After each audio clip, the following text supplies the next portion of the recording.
Wait, are you are you gonna count me in? Whatever. I'm just gonna go for it. Welcome to the Queen's Lead podcast. I'm your host, Amy Singleton, and as a child of the 80s, I'd love to say queens rule, but they don't. Queens lead. Being a queen means you are worthy to be a leader of people. The guests on our show do exactly that. They are leading the way in their businesses, families, and communities. And they're taking their rightful place in the spotlight, leading and inspiring the developing queens in all of us. Welcome to the Queen's Lead podcast. Now here's your host, Amy Singleton, the queen of realness, leading conversations about business, life, and the real shit you want to know.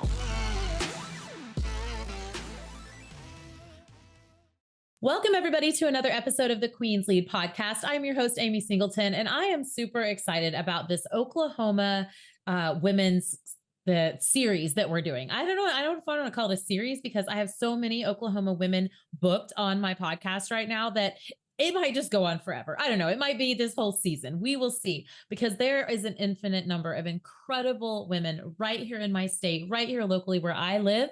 And I want to put them in front of you. I want to highlight them and tell their stories. So today we have none other than Blythe Donovan. She is a joy coach and motivational speaker. I never knew that I needed a coach in being joyous, but I probably do. She has overcome childhood trauma, an unexpected and very sudden divorce that left her as a single mom in a brand new state with no support system. And she has learned and failed, as she says, gloriously at entrepreneurship and many of the hits that just keep happening in life. So after struggling with years and years of feeling lost and honestly passively suicidal, she decided it was time to make a change. So she started working on figuring out who she was. Hello. I think we've talked about that a few times on this podcast, what she liked to do, and reclaiming her own authentic joy piece by piece. She's now dedicated her life to helping people rediscover their worth and their hope after difficult seasons, because good or bad, where you are right now will not last forever. Oh my God, I could just cry reading that, Blythe. I identify with that so much. The instant we met online, we knew we had to talk with one another. So welcome, Blythe, to the podcast. Thank you. I'm so excited to be here. And I agree. As soon as I first saw you online and went, oh, she needs to be my friend. I need to be her friend. I want her to be my friend. Yes. Yes. I think when you've been through things in your life, your soul is kind of drawn to other people who have navigated that and who understand the hard and the healing and the life afterwards. Like, the joy of just being authentically you is something that I want for everybody. I think that's amazing.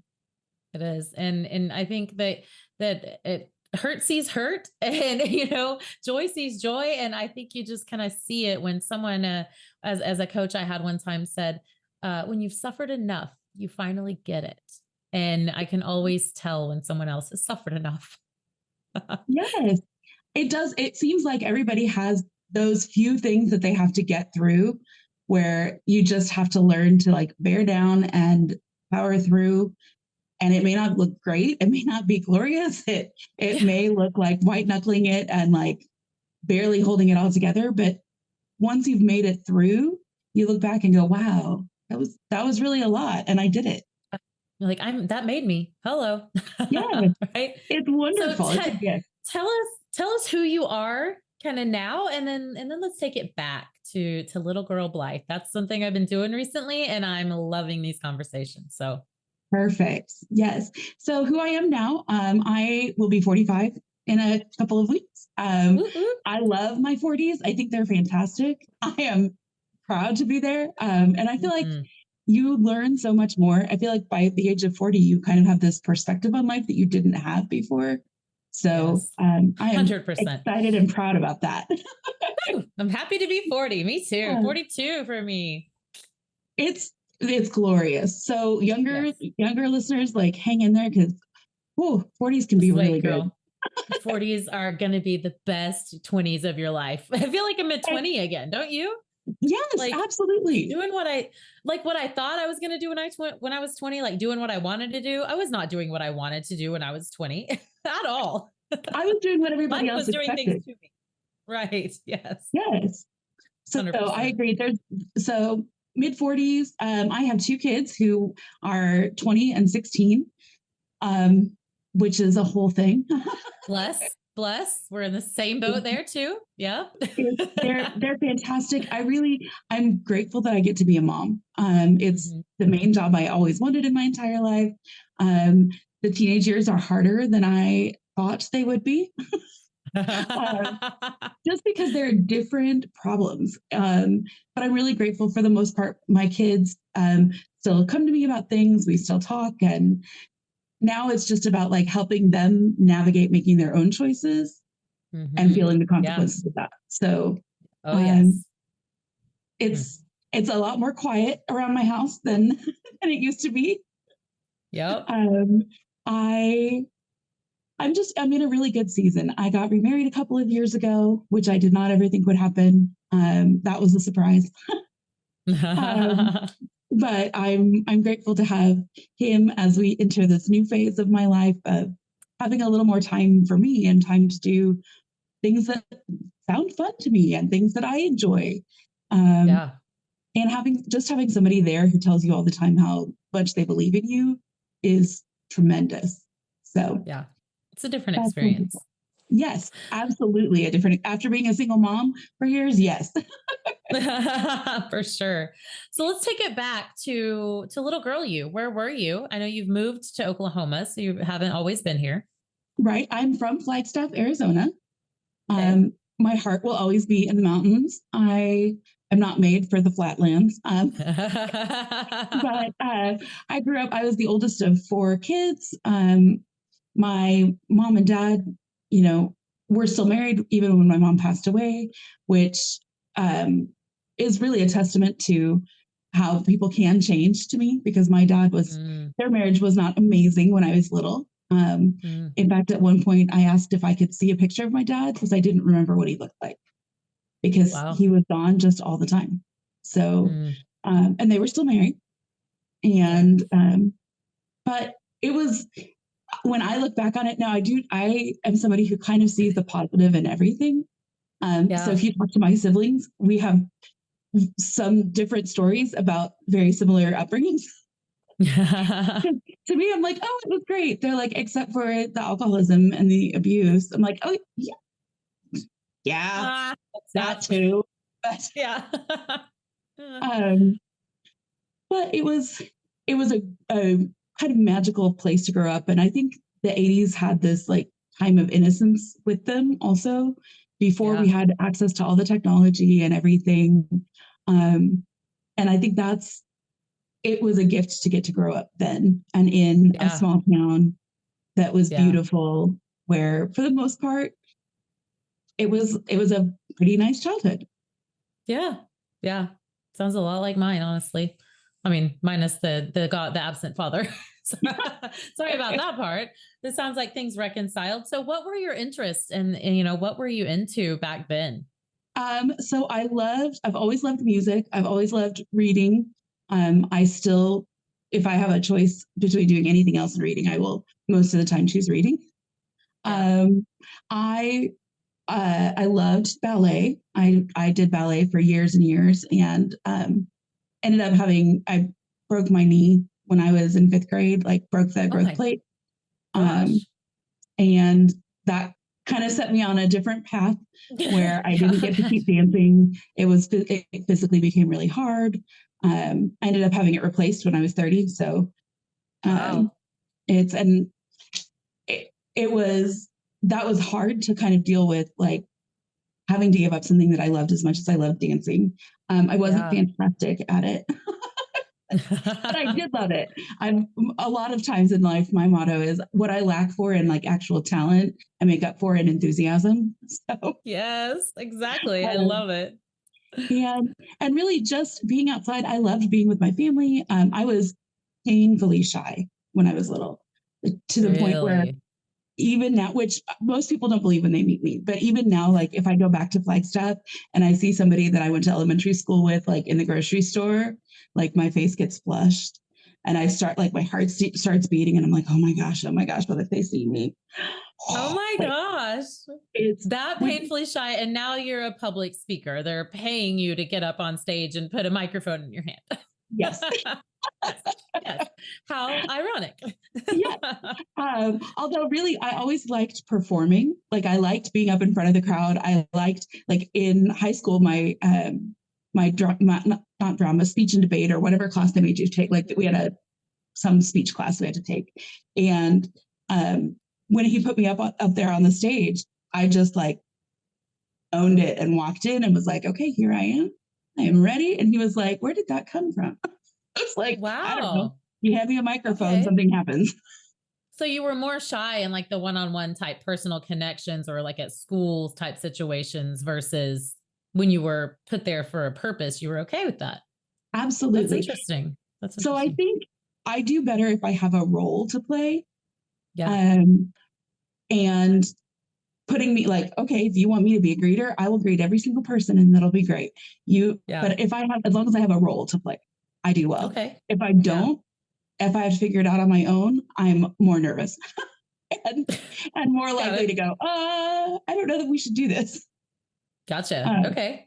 So that's, which, you know, obviously I'm on Queen's lead, but so maybe that's not a leadership oriented trait that I have, but it is, it's different to me. Like if I have a goal to accomplish or a role to step into, it's easier for me to go. And if you need a leader, I'll be a leader. If you need a follower, I'll be a follower.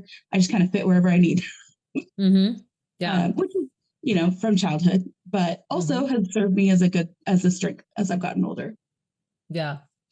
Okay. So after the ballet dreams were kind of crushed, what did you move on to? What had to happen then? So I went to I was in choir. I did a lot of singing and things like that. So musically oriented. I ended up graduating and going to college and moving across the country, kind of with no thought about it. Wow. I had always thought I would go to our local college in Flagstaff, NAU, and that's actually where I graduated from. But I ended up moving across the country to a tiny, tiny little town called Baldwin City, Kansas. And went to a private university where I think total, including the nursing school, which was offsite, we had 900 students in the whole. Wow. So that's a tiny college. Yeah. it was a very tiny college. And it was good. It was, I made some fantastic friends there. I didn't know who I was or what I wanted to do when I got there. So I struggled quite a bit. And it was hard to figure out who I was away from my family because so much of my identity had been in my family. When I was younger, like I said, my dad was not around a lot. He went through, he was a psychiatrist.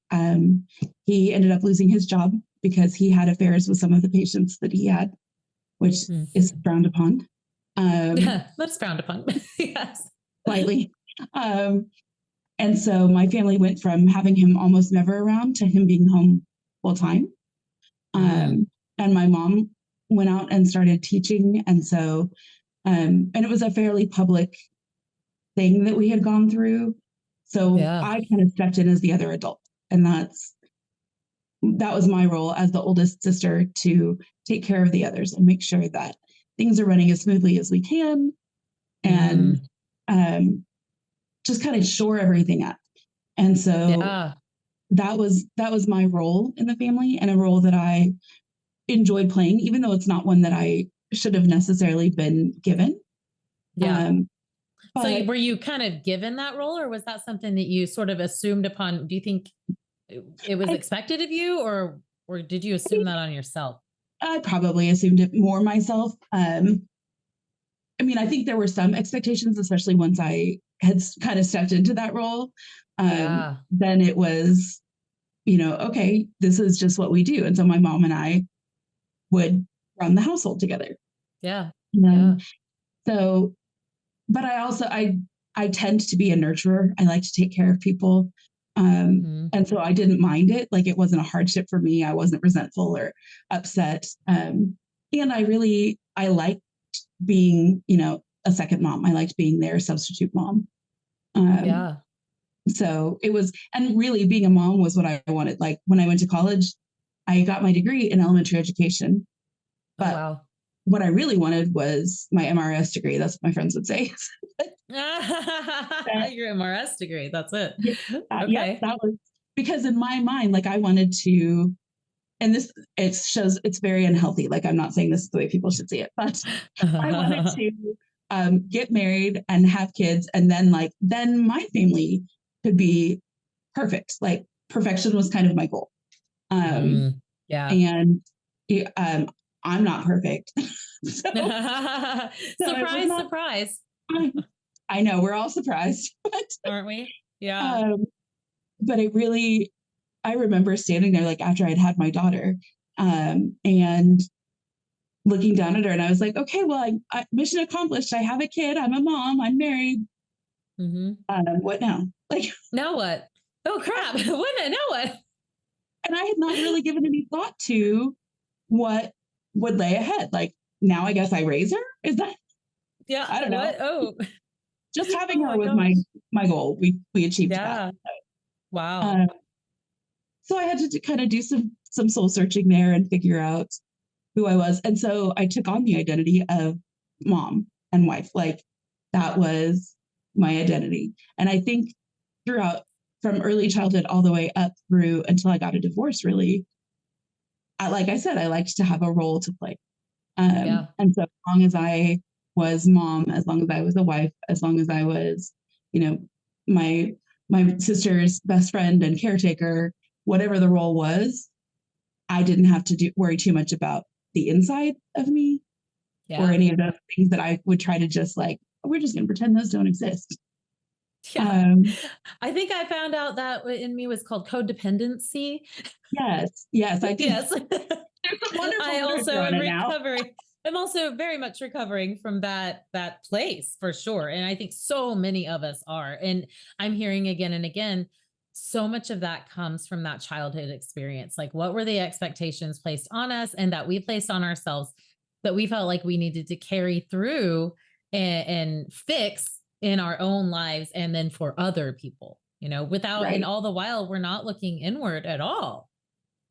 Or I wasn't. Right. Well, no, I wasn't either. And I think for me, it was hard because I was raised to be kind and to be polite and to be nice and to think of others.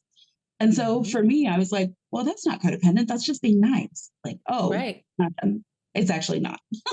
Yeah. Right. Yeah. Codependent is not as nice as it seems, Mhm. because it's an Yeah. unhealthy behavior. And so it took me a long time to learn what healthy boundaries look like, what what my level of interaction with somebody is, and that I get to set that. Yeah. Um, that it is that it's okay if my boundaries are not as firm as somebody else's Mhm. because I'm a different person, and so I don't mind Yeah. certain things. And it's okay if my boundaries are way more firm than somebody else's because I'm a different person than they are. So Yeah. we each get to kind of set that for ourselves, which I didn't understand when I was little. Mhm. Um, and it's nice to be at this age and be able to know how to set healthy boundaries and say, this is what I'm willing to put up with, and this is what I'm not willing to put up with, and kind of Yeah. draw that line in the sand. Yeah. 100%. So talk to us a little bit about your divorce and like what were you doing vocationally wise then? Were you in teaching?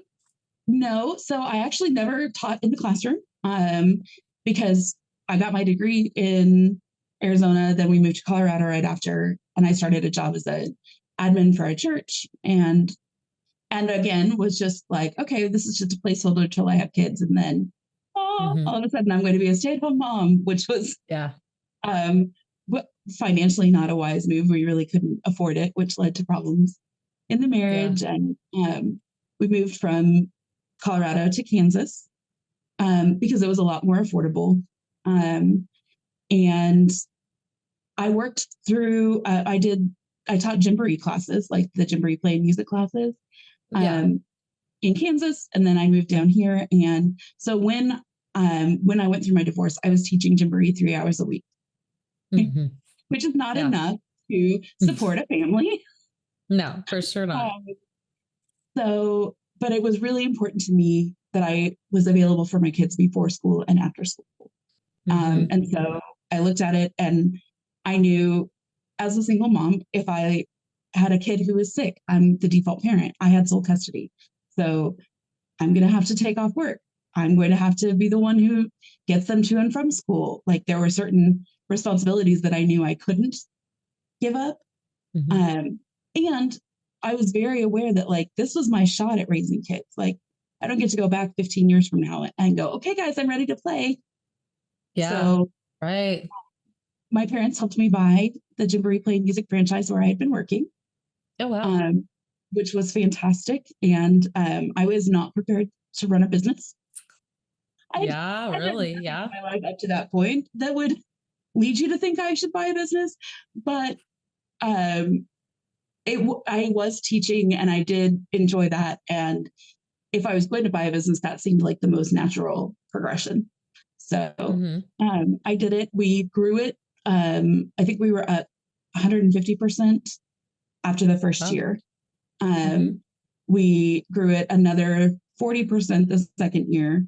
And then a couple of years in, we had to move, and we had a whole situation with our equipment because we needed to buy all new equipment or we would lose our franchise license, is what they said. And so we spent a fortune remodeling a space and finishing out a lease and buying new equipment.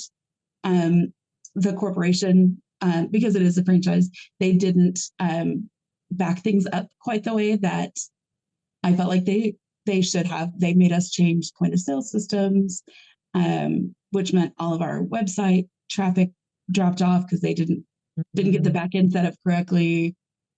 I got audited by the Oklahoma Tax Commission, and spent a whole year of my business fighting them to prove that I was not a spa or country club, which seems like it should have been a very easy, like, walk in and see what we do. Wow. Clearly not a country club. Holy cow. But we spend a lot of money and energy in that and trying to prove, because they were saying you owe $50,000 to your country club. And I was like, I have fun with what I do, but I'm covered in finger paint. I am not a country club, I promise you. For sure. That is not a thing. Wow. So I felt like we had several hits. And at that point, emotionally, I was just done. I was like, I don't have the strength to keep this running. I feel like it's too much to kind of balance this and single motherhood. So I needed to step away. I found somebody who could buy it. It was great. We had everything lined up. And a week before closing, he backed out. And I had already started another job at that point. And I was like, oh, okay, well, I can't do this. So we ended up closing, which really hurt at the time. And the day that we closed, because I really needed to learn the lesson of being able to allow people to help me. It was a very humbling experience. I needed to have my gallbladder out that day, like emergency surgery. They're like, okay, we're taking you in right now. So like, I wasn't even physically able to go into the site and be the one to like pack everything up. And so I had to ask for help. Which, up until that point in my life, I will figure it out. We're going to white knuckle it person. And it was actually an incredible gift to be able to reach out to the beautiful friends that I have in my life and say, I can't do this. Can you help? And I had the women in my life, Amy, like they poured in. I had somebody who took me to and from the hospital and sat with me. Her husband took off work early so that he could stay with my kids and his kids. I had a friend who, like, she's great at the detail stuff. So she organized everything. She hired somebody to come organize my garage so there was room for equipment to move home. She got the pod there. She got it packed up. Like, she was on it. I had a friend come in and bring me dinner for like 3 nights for me and the kids. I had another friend come in and clean my kitchen, and that is humbling. Yeah. To Yeah. have I'll somebody come in bet. and be like, here, let me take care of the dirty dishes and everything that your children have left all over the place. Yeah. But I physically couldn't. And Yeah. it was Wow. wonderful to learn to trust that other Hmm. people want to show up for me and are able to Yeah. show up for me. Yeah. Um, so it That's was really a awesome. gift. So, Now, how old were your kids when you got divorced and like kind of through this um, process? oh my gosh, yes. Sorry, I forgot we That's were talking about the okay. divorce. I got all distracted.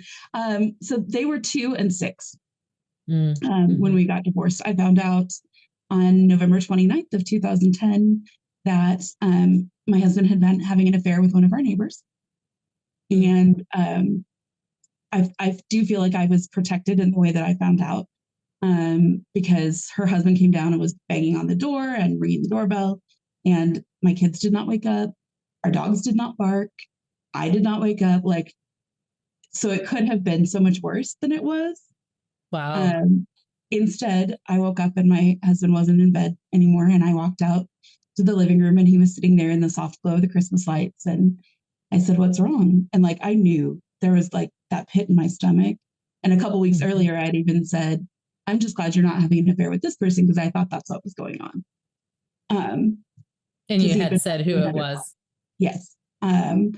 And so he said, "Well, I've been having an affair and I think I'm in love with her." And it was very unlike me, but I just sat down quietly and I said, "Okay, well, what are we going to do about it?" Mhm. Because I didn't know we were seeing other people. Yeah. Yeah. So, um, so it was very hard at that point. He he moved out. He moved in with his parents for a little while. He had moved here so that we could raise the kids near his family Mm. because we wanted to be near one side of family, at least. And I didn't know anybody here. We'd been here just a little over, I guess, a little over a year at that point, like a year and a half or so. Mm. So the only people I knew were like my neighbor who he was having the affair with. And Wow. it was very, very hard. And my first thought was, I've got to get my kids through this. Like, their Mhm. lives cannot change. Sorry, Is my that cat your kitty? visiting. Yes, And I love it. I know. No, I'm leave like that gonna in. try to keep him Hello, down. kitty. Bring on it. Bring on the kitty. If you're watching on YouTube, we have an orange kitty trying to make its debut.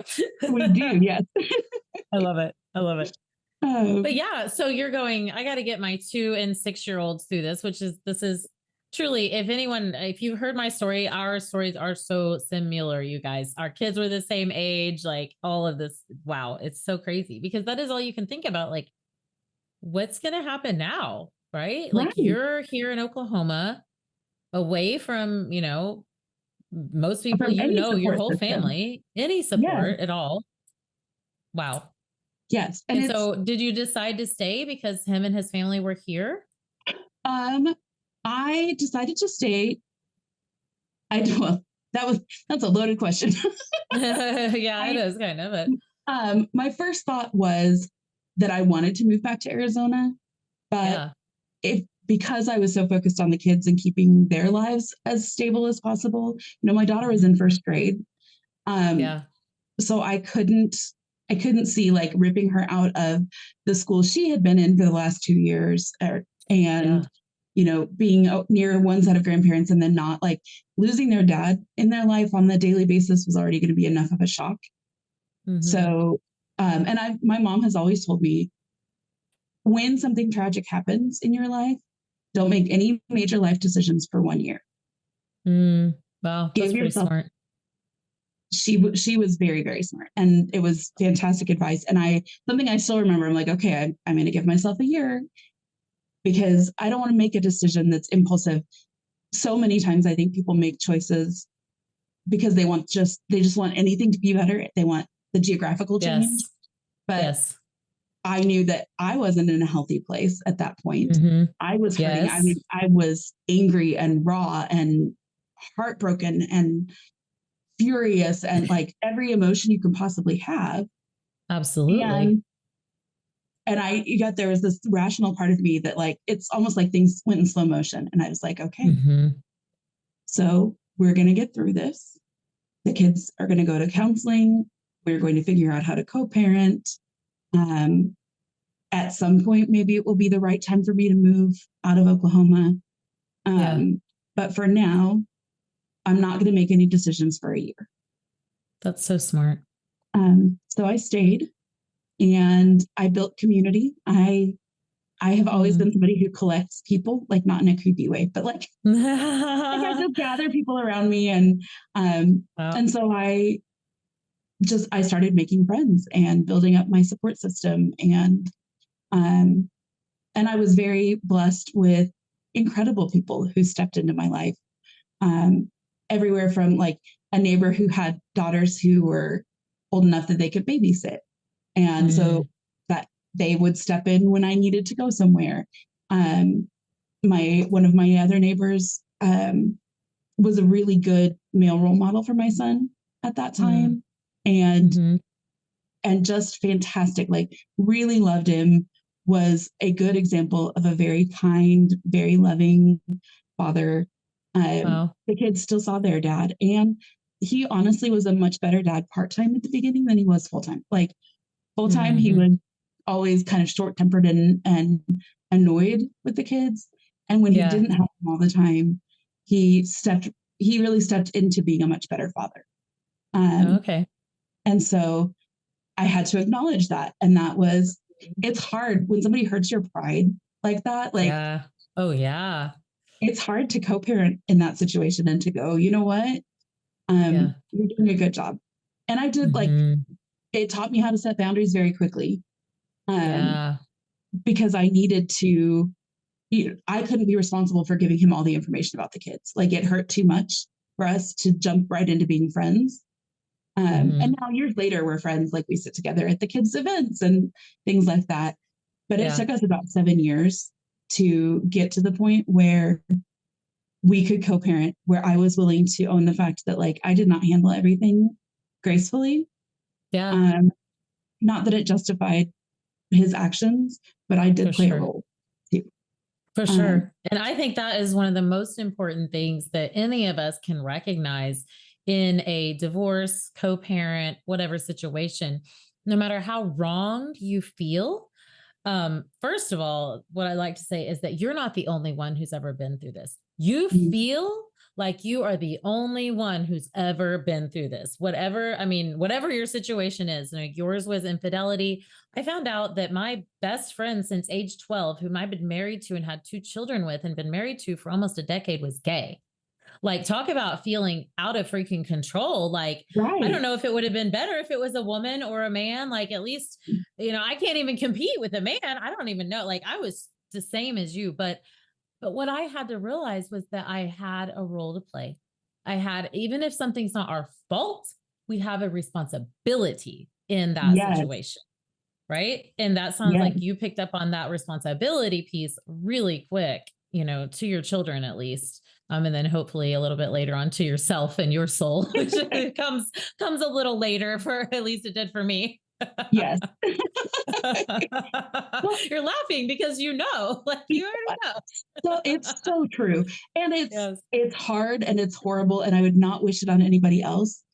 And it's also the biggest blessing I've ever gotten in my life, because it made me do the work on myself. It made me look at myself and go, okay, here, I love it. She goes. It's the queen moment right there. It made me do the work on myself. I'm putting on the crown for her, for those of you not on YouTube.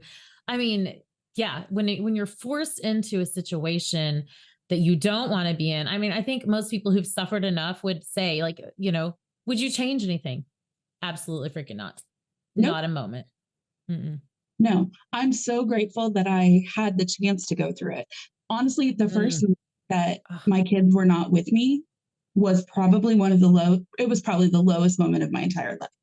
I was out of control. I drank all of the wine in Oklahoma, all of it. Like, there was not a drop. I don't know if you heard about the wine shortage in 2010. That was me. Like, Oh, 2010. Good. Mine wasn't until like 2014. By then they'd restocked. Good job. okay, Good yeah. job. So you were able to find some when you needed it.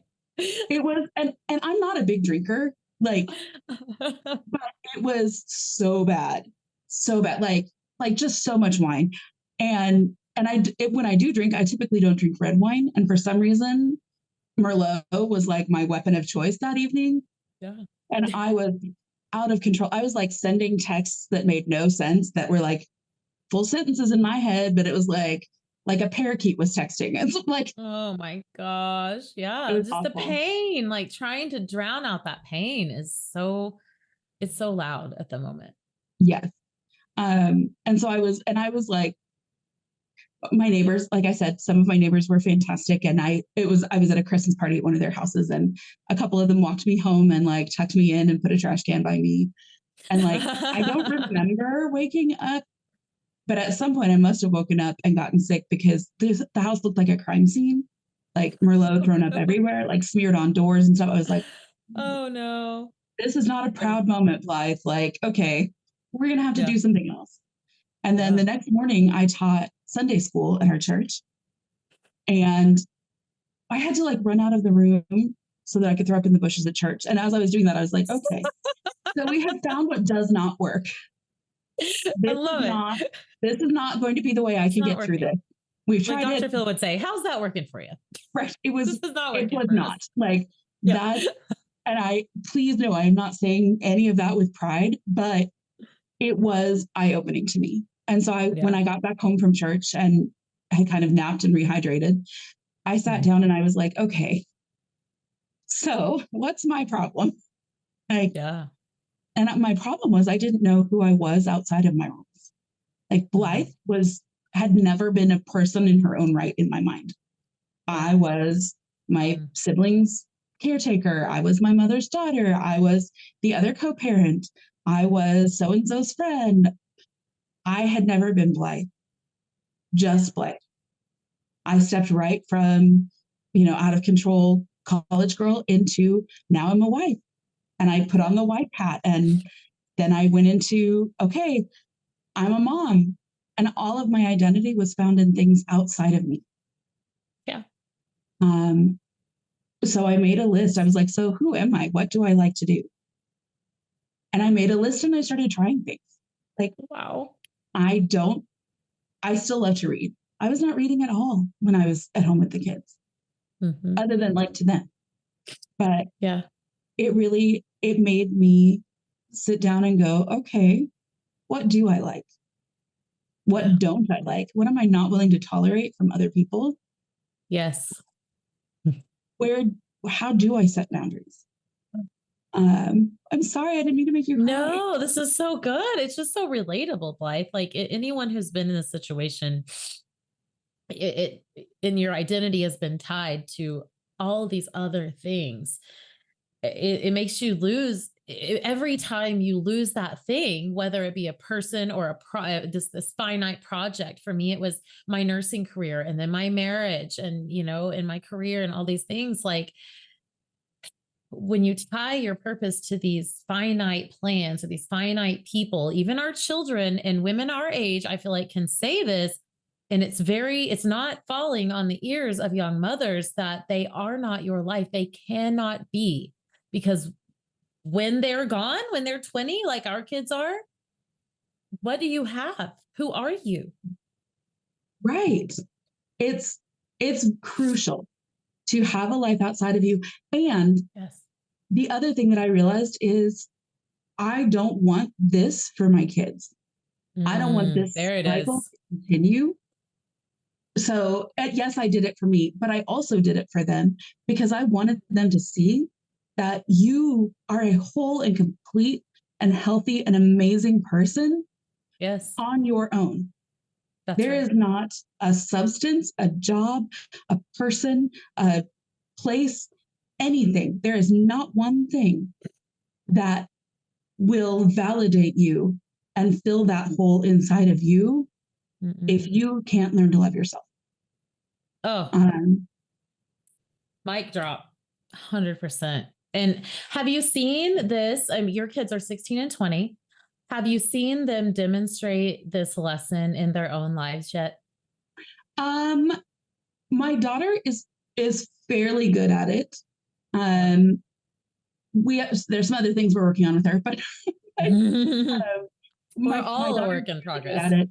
Um, my son, um, my son has this like amazing grit and like ability to dig deep and do serious work. Um, he is still healing from some things. Yeah. So he's not quite there yet, but Yeah. I also know that he will get there eventually. You will. Um, 100%. and they're amazing kids. I'm so proud of them and the way that they have navigated hard situations. And we've been through, in addition to the divorce, there has been some trauma that was inflicted upon them. We needed to move suddenly. We needed they were in a very unsafe situation that I didn't know about.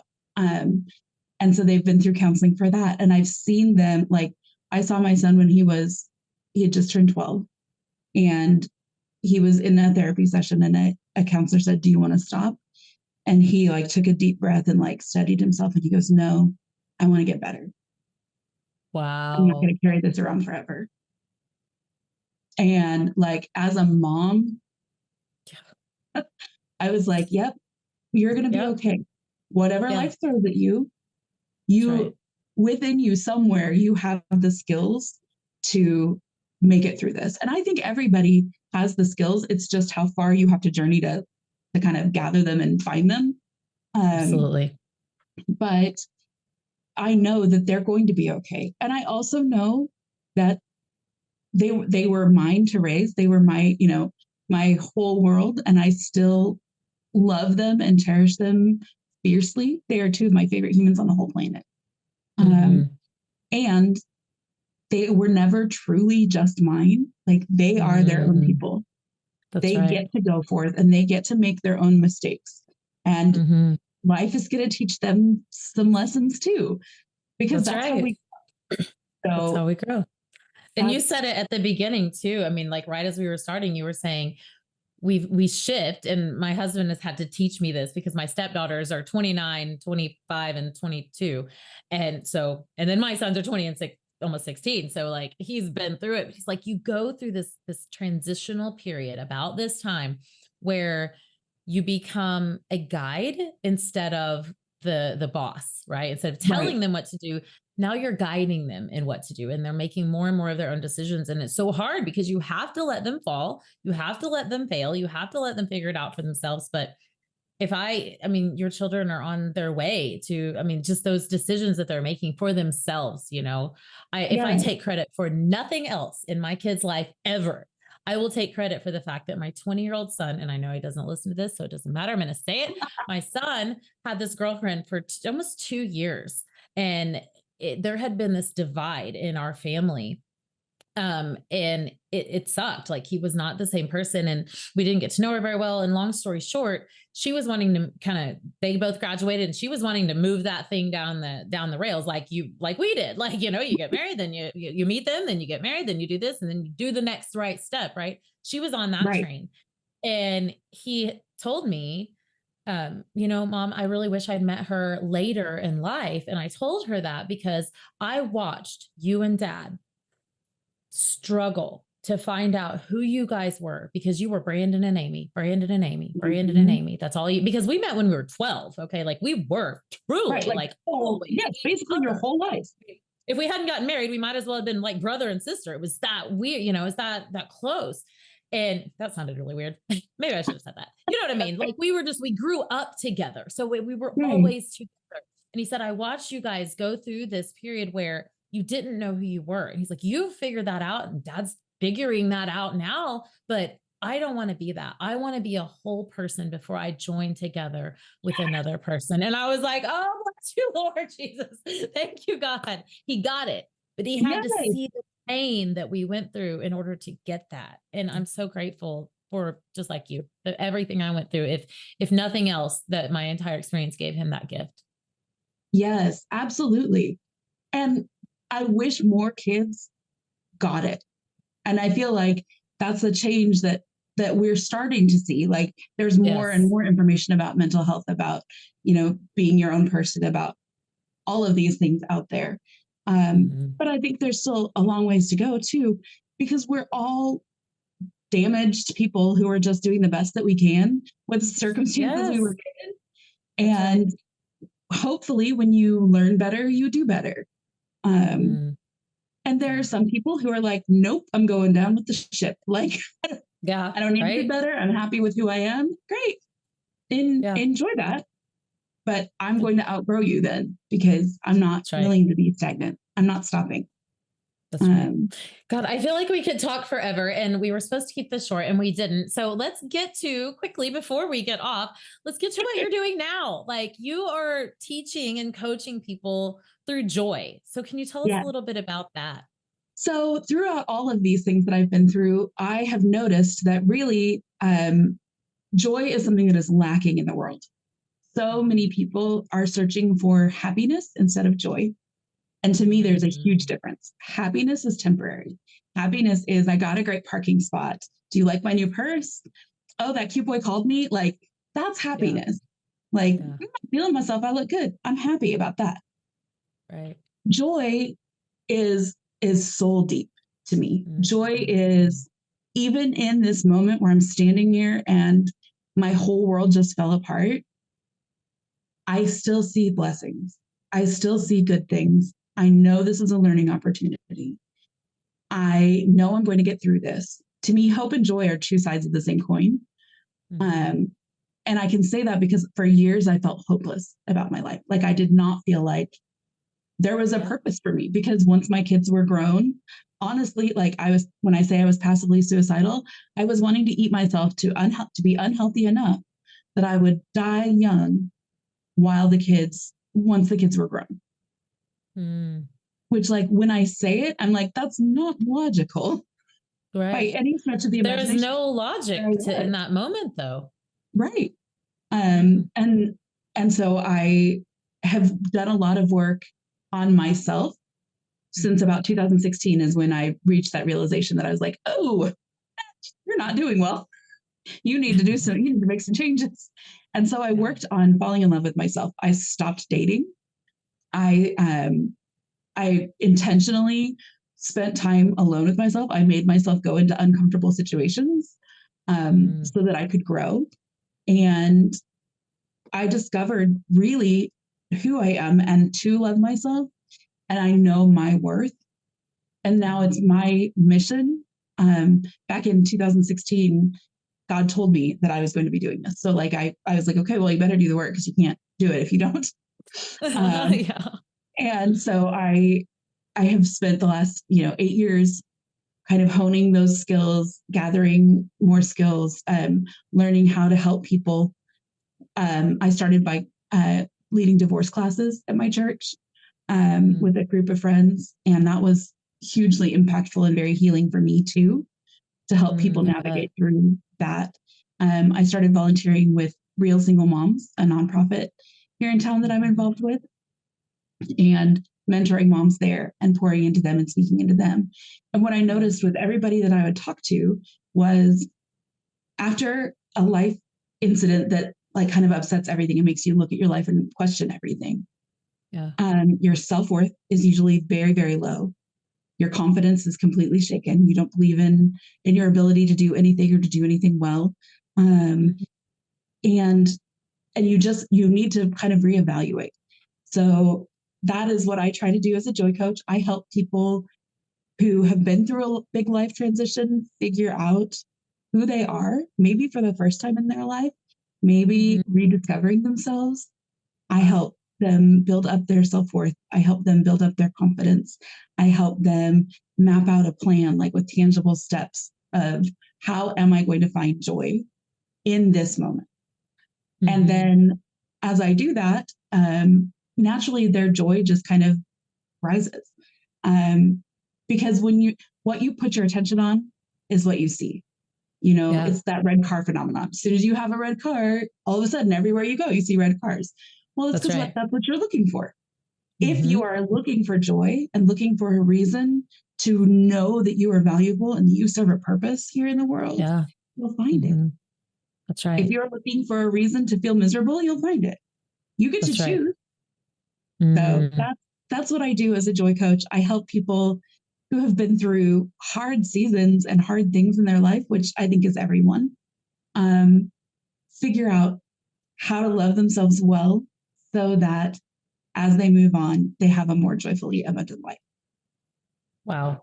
Thank you. Thank you so much, Blythe, for being my guest. This has been an incredible conversation. I feel like we could talk for 10 hours and never run out of things to say to one another, which I know means we are kind of kindred spirits, but I also think it speaks to the testament that, again, we are not alone. And there are hundreds of thousands of women just like you and I with exactly the same story, looking for help and looking for hope and purpose in their lives. And I'm so grateful to be alongside you, trying to bring that to women. It's so needed. And I appreciate your work.